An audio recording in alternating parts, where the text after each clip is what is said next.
Riots have broken out on the streets of Jerusalem as protesters took to the streets there to call for the resignation of the country's prime minister. Police used crowd control measures like tear gas and barricades and water cannons on demonstrators who say they are fed up with Benjamin Netanyahu and his alleged acts of corruption. The prime minister is presently under indictment, you should know. So here's RT's Paula Sleer with more on this story.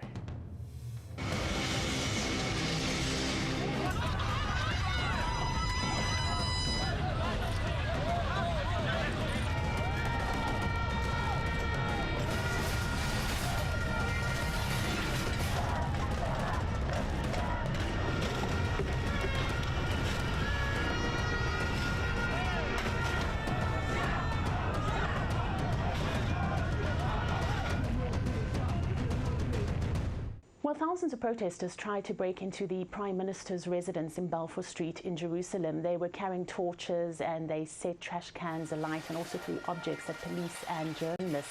It was an event that was meant to coincide with the storming of the Bastille in France, and it took the police several hours to bring the situation under control. Now, the protesters consider themselves part of what is called the Black Flag protest movement, and their goal is to see the overthrow of the Prime Minister Benjamin Netanyahu. They're against his continued governance.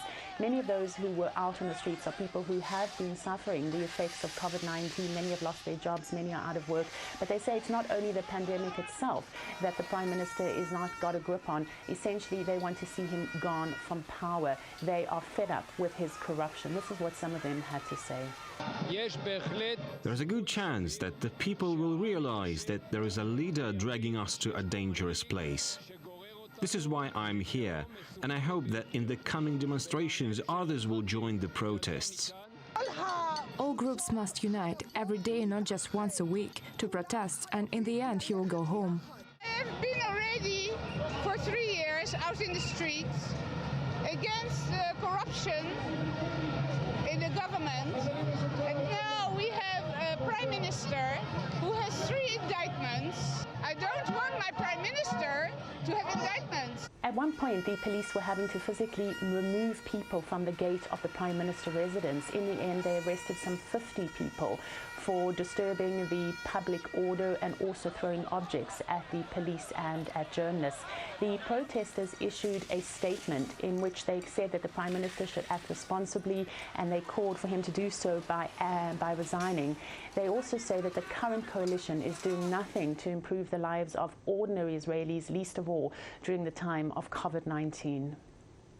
That's Paula Sleer reporting to us on the situation that we're seeing there on the streets of Jerusalem. George Galloway joins us now to talk about this. You know, this is a side of Israel that a lot of times the world doesn't see. It is a robust democracy with people who have very different points of view. How big a problem, George, do you think Prime Minister Netanyahu has on his hands with this?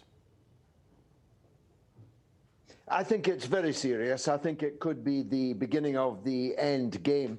He is, in any case, as you said, indicted, facing trial on serious corruption cases. It's extraordinary that in any country such a person could still be sitting as the prime minister of the country.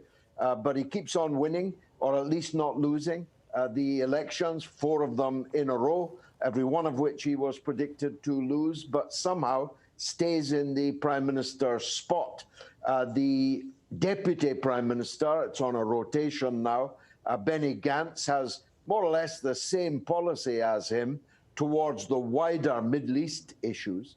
But as you've rightly said, this is about domestic politics. It's about corruption, coronavirus, unemployment, spreading poverty, and a sense that this prime minister is not going to be the man to get them out of this steep downward slump that the country is in. So if you want my honest prediction, I don't think he's much longer for the premiership in Israel. But he is the longest serving one they've ever had. You know what's interesting? It seems like there's a pattern going on here, George, all over the world, whether it's the United States or the UK or Brazil or Israel. Leaders who may have had some perceivable flaws, those flaws seem to have been heightened, if not exploited, suddenly by what's going on economically and health-wise all over the world with this COVID-19 pandemic. That's exactly right. You know, when the bus is going forward, then nobody needs to worry who's driving it. But when the bus is lurching and slumping and maybe even crashing, that's when people start to raise questions. If basic levels of competency are maintained, political leaders can get away with a lot.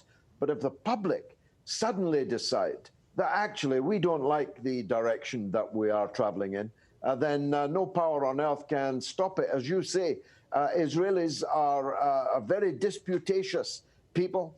They are fiercely democratic. If you leave the big picture out of it, internally, fiercely democratic. And the law doesn't hang about when corrupt politicians are around. Several Israeli leaders have actually ended up in prison, never mind being put out of office. So I think that, as we say in Scotland, Rick, his jacket is on a shaky nail. We could always count on you, George, to come up with some great idioms to share with us there, and we certainly appreciate it. George Galloway, thank you, my friend. Always good to have you on. Thank you.